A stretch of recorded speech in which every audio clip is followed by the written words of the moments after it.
दिल्ली सरकार को 1 साल हो चुका है। इस पर बात करने के लिए दिल्ली की मुख्यमंत्री रेखा गुप्ता मेरे साथ है। रेखा जी, ये बताइए कि मैं समझता हूँ आधी आबादी की आपसे बहुत ज़्यादा उम्मीदें हैं, लेकिन आपको पूरी दिल्ली का ख्याल रखना है और 1 साल ज़्यादा वक्त भी नहीं होता है। तो कौन कौन से काम थे जो आप चाहती थी हों, जो 1 साल में हो गए हैं, और आगे जो आप चाहते थे कि जरूर हो लेकिन वक्त की कमी कारण नहीं हो पाए? देखिए, 365 दिन सरकार ने पूरी शिद्दत के साथ, पूरी ताकत के साथ काम किया है और काम बहुत सारे हैं। दिल्ली में अनेकों समस्याएं वर्षों से अटकी लटकी और भटकी हुई थी और उन सभी को समाधान देने की ज़रूरत थी और हमने पूरी कोशिश की। मैं ये समझती हूँ कि आयुष्मान योजना जो कि वर्षों से पेंडिंग थी, दिल्ली के लोगों को मिल नहीं पा रही थी, उसको लागू करना हमारी एक दिल्ली के प्रति हमारी सेवा का प्रतीक है। हमने अटल कैंटीन, जिसमें 5 रुपये में दिल्ली वासियों को भोजन मिल रहा है, रोज़ाना 70,000 लोग इन 70 कैंटीन में खाना खा पा रहे हैं, ये दिल्ली के लिए हमारी सेवा का प्रतीक है।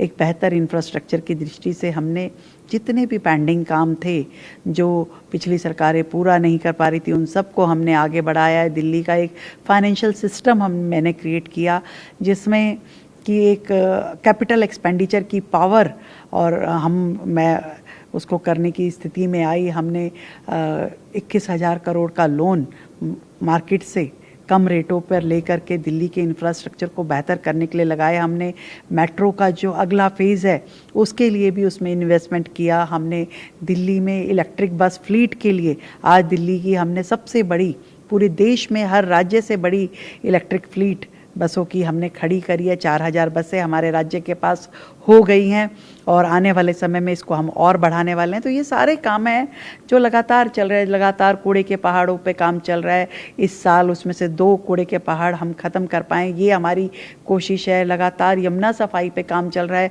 तो नए एसटीपीज़ बन रहे हैं, पुरानों को अपग्रेड कर रहे हैं। हर एक सेक्टर पे सरकार का ध्यान है, सरकार उसमें प्रयास कर रही है।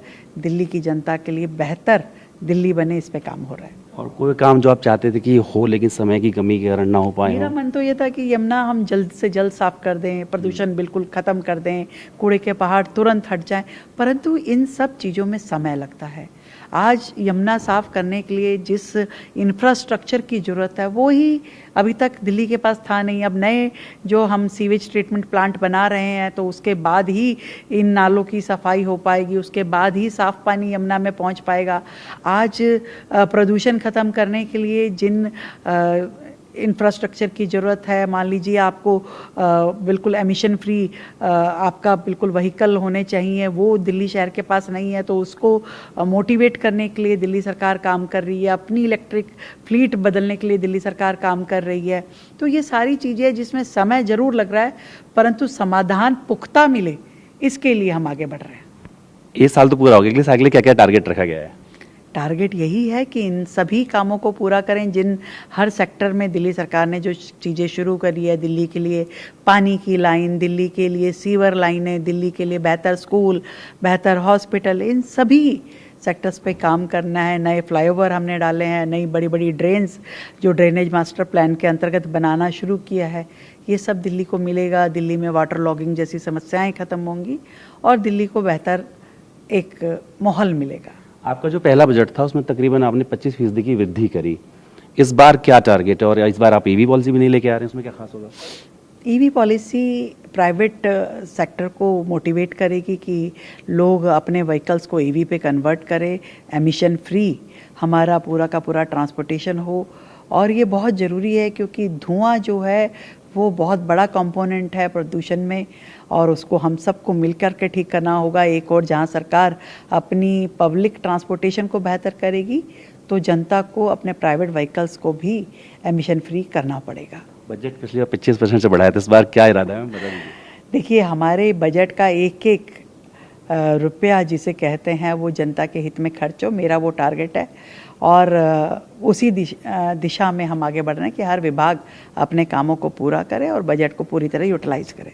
इस बीच एक चीज़ हुई है, एआई समिट चल रहा है जहां 80 से ज़्यादा देश के लोग आए हुए हैं। उस दौरान जो है यूथ कांग्रेस के लोग जाते हैं वहाँ पर, शर्टलेस प्रोटेस्ट करते हैं और फिर कांग्रेस के बचाव में भी आती है। इवन गांधी जी की तस्वीर साझा की गई कि उन्होंने भी जो है शर्टलेस तरीके से प्रोटेस्ट करते थे, हम तो उनके वंशज हैं। इसको आप कैसे देखते हैं? देखिए, उन्होंने अपने आप को नंगा नहीं किया, उन्होंने पूरे देश को दुनिया के सामने नंगा करने की कोशिश की है। ये इवेंट एक बहुत ही प्रेस्टिजियस इवेंट था देश के लिए, जहां पूरी दुनिया के लोगों ने पार्टिसिपेट किया था। और ऐसे में हल्की राजनीति करते हुए उन्होंने इस इवेंट को स्पॉइल करने की जो कोशिश की, ये किसी एक व्यक्ति पे या सरकार पे प्रहार नहीं है, ये देश की प्रतिष्ठा पे प्रहार है।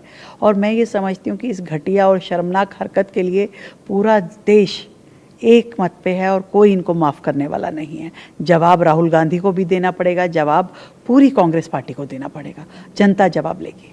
बात करें, शुक्रिया। तो साफ तौर पर दिल्ली सरकार का कहना है कि बात सिर्फ एक समय, एक साल की या 12 महीने की नहीं है, 5 साल का सरकार को मौका मिला है और 365 दिन जो वायदे किए हैं उनको निभाने में लगाएंगे। वीडियो सहयोगी चित्तू शर्मा के साथ जितेंद्र भाटी, टीवी भारतवर्ष, दिल्ली।